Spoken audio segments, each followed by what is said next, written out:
Hey everybody, this is Bobby Socks here from Bobby Socks Plumbing and Caulk. I'm a caulk expert. You need caulk in your house? I will bring the caulk. I bring caulk like you wouldn't believe. You got a leaky window? My caulk is for you. You got a leaky bathtub? My caulk is for you. You got a problem with your plumbing?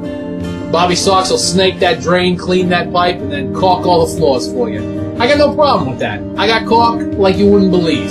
People come from miles around for my caulk. I got caulk that everybody loves. Because my caulk is affordable, my caulk is sturdy, and my caulk beats them all. All right? I beat people off with the stick who want my caulk. All you gotta do is call me up, and I'll take care of all your plumbing and bathroom needs. So just give me a call, Bobby Socks Plumbing. We're the best caulk this side of the Potomac. I don't know about you, but since the Red Sox are off the air, it's great. It's a great time. I'm free all the time, except Saturdays and Sundays. I spend time with my family. So Monday through Friday, give me a call, 8 a.m. to 6 p.m., Bobby Socks. There are so many choices out there, how do you know which one is the right one? Based on a survey taken by 1,000 people, the choice is clear. Buckyball Network. They have the largest network, and their subscribers outnumber any competition. Family plans and individual plans are available with different packages that can be individualized for each plan. To check out our plans and provider phones, stop by our website and browse our large selection. Welcome back. Erica, I have told you what to do if those visions of yours become too intense. Not again, John. You know I don't believe in all that nonsense. It's not nonsense, but you have to believe in it for it to work. Kind of a paradox, isn't it? Life is kind of a paradox, where innocents die and evil roams free. I think I can see that vein in your head starting to throb again. Let's see who's on the line. Erica, why do you dislike the name Skippy? It sounds like a nickname for some high school prep girl. It doesn't fit me. I didn't know that about you, Skippy. Now you're going to call me that for the rest of the show, aren't you? Nah, Skippy, I wouldn't do that to you. I'm too much of a gentleman for that. Skippy. I don't know what I'm going to do with you. Yeah, this is for Erica. Yes, are you a natural redhead? Does the curtain match the drapes? Finally, the only interesting question I've heard all day. Why, John, I didn't think you cared. As a matter of fact, I am. Although at times I wish I was a blonde. Really? Why? Well, blondes are reputed to have more fun, you know. Twice in one day. Will wonders never cease? Yeah, so as partners, how well do you two work together on these cases? It's a real pleasure working with her. She really takes after her dad. She's smart, strong, and does really damn solid police work. And John's the best partner I could ask for. He also helps to ground me when I get my crazy ideas. I want to steer her in the right direction. Make sure she doesn't act too rash. Hello? Hello! Well, congratulations. You are our 100th caller on the show today. He is? Really? Oh, wow, did I win anything? Yes, you have, my friend. You've just won yourself a free background check, including check of previous criminal records and felonies, courtesy of the FBI. Wow. Wait, what? Nah, I'm just pulling your leg. You have a question for us? Did I scare the guy? Maybe. We're just about out of time, John. Rats, I was beginning to have fun, too. We should do this again sometime. We'll see. Have a safe Halloween, everybody. And please, ladies, wear more clothing. Why is that, Red? I have noticed women use this holiday as an excuse to dress up as some sexed-up version of a childhood character. No one wants to see a sexy Barney costume. But what if she looks good in said costume? That's not the point. Never mind, that's for another show. So you'll do another one?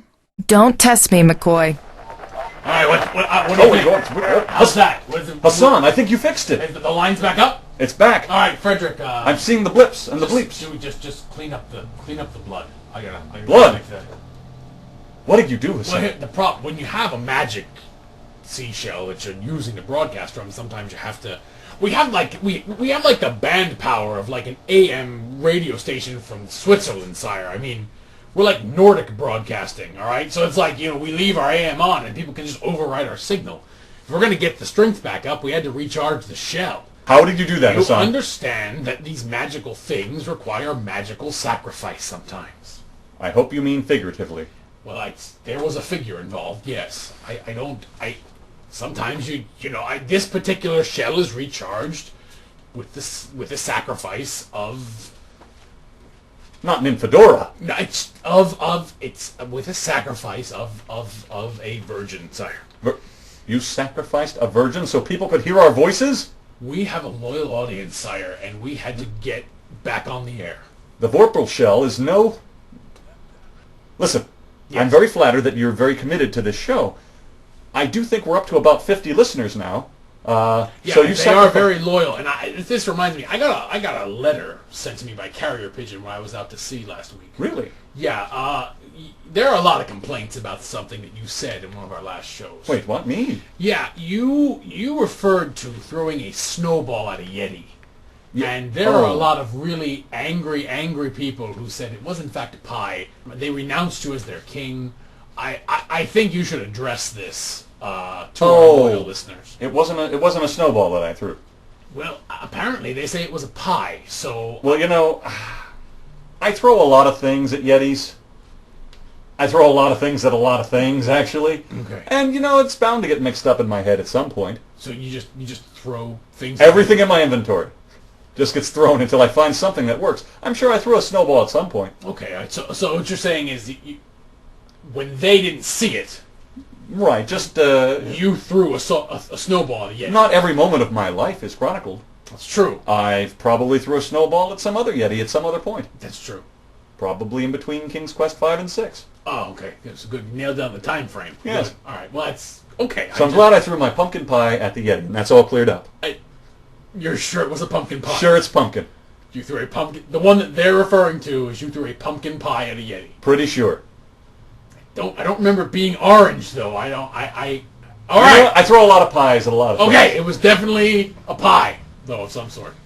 A pie or a cake. Or a cake. Okay, so glad we have that all cleared up. I'm sure the listeners will be much happier and less angry than they were before. Did I tell you about the time I actually got a beetle to find a needle in a haystack for me? No, why don't you tell me about it now? Well, it was this king of the beetles. Hold on. Oh. Do you... While I was out there with Frederick, I heard something. It sounded like it was crawling through the vent shaft out in the lobby. Did you hear anything while you were in here? Like a weird hissing sound? Like Yeah, it was like the weight of a body moving through the air vents. Could be the ghost of the virgin you murdered? No, ghosts don't have weight, sire, so it wouldn't do that. Well, fair enough. You got me there. Okay, I randomly stabbed into every surface that I saw out there just to see if there was someone in there. Did any screams or blood I happen? call it the Polonius method. Nothing happened. I mean, Oh, good. Okay. I didn't hit anything. There are a lot of holes out in the lobby in a lot of things. So just so you know. Well, at least no more virgins are murdered. Yes. About that, no. no, I know, sorry. I just Frederick, keep an eye. Make sure the doors are locked outside of the studio. I don't like these noises I'm hearing. All right. I mean, I'm not. I hear a lot of strange noises at sea, and I can tell when something's watching me. I can tell when there's a presence, and there's a presence in the studio tonight. And Well, we're both here. No, it's not you. You have no presence, sire. I take great offense to that. I know, and yet it's still accurate. And Frederick, I'm used to his presence. There's something else here. It's almost sort of a menace. A phantom menace. Anyway. That's a very good term, by the way. Yeah. Interesting. All right, now. Oh, you know what? Let's just take a caller. All right. Nothing. You know what? That's a very good idea because it'll clear the air. Right. It'll get us thinking about normal things, get us back into the thing, and we won't think about the ghosts in the studio. Right, or zombies or something. I know. Zombies. Yeah. There's weight to it. Ghosts don't have weight. Could be a zombie of some sort. Did you hear them moaning brains? That's a cliche. They don't actually have those motor skills anymore. They just, Was there any kind of drooling or flesh falling off sounds? I just heard the sound of weight moving through the... And I just stabbed a lot of things, so I don't, Okay, let's get a caller on the air. Do either of you believe in ghosts? I am also a sailor, and I have sworn that I saw the Flying Dutchman while on my travels. Hassan, have you seen it or any other phantom ships while out on the seas? Oh, well, the Flying Dutchman, I mean, every sailor knows that tale. The sky goes green and the Flying Dutchman appears. And they're there. You can sell your soul for immortal service on the Flying Dutchman. I have never seen the Dutchmen themselves. I have seen the hovering Hessian, which is a very different type of ship. What's going on with the hovering Hessian? Well, the hovering Hessian is a smaller vessel, and they only want one of your socks. It's I don't know. They want you give them a sock and they let you pass. It's not really that scary. Are you sure that isn't the ambling Argyle? No, the ambling Argyle. I've never actually seen, sire. The hovering Hessian I've seen the petulant Pride. I've seen a few ghost ships, but I've never had The Bountiful Bounty? Oh, I love the Bountiful Bounty, sire. They give you so much and take so little. But I don't fear phantoms or specters, because I feel that when you're out on the sea, you're half a specter yourself. Very wise. Well, you're away from home and the things that you love. I know how you feel. Like you're half a person. When I was out adventuring, I'd feel the same way. Why do you have to make everything about you? Because I'm the playable character. All right. We'll be right back after this. Oh, this is Cedric, and you're listening to 55.5 POGD. Tired of monotony? Experience the whimsical Isle of Wonder. Visit the Royal Chessboard. Hang out with the Centaurs. Read an oyster to sleep. Observe the literary creatures in Bookworm's shop, or dance with wallflowers in the garden. Take a break at the Isle of Wonder. We'll guarantee this vacation won't be a blunder. He's a celebrated adventurer and legendary king. I'm a dashing rogue sea captain with a flair for mystery and a musky, testosterone-scented royal blue coat. One the ladies can't resist and the men find... Hassan! Right. Hassan and Graham Radio Show. We both take your calls. One's just a little more virile and attractive about it.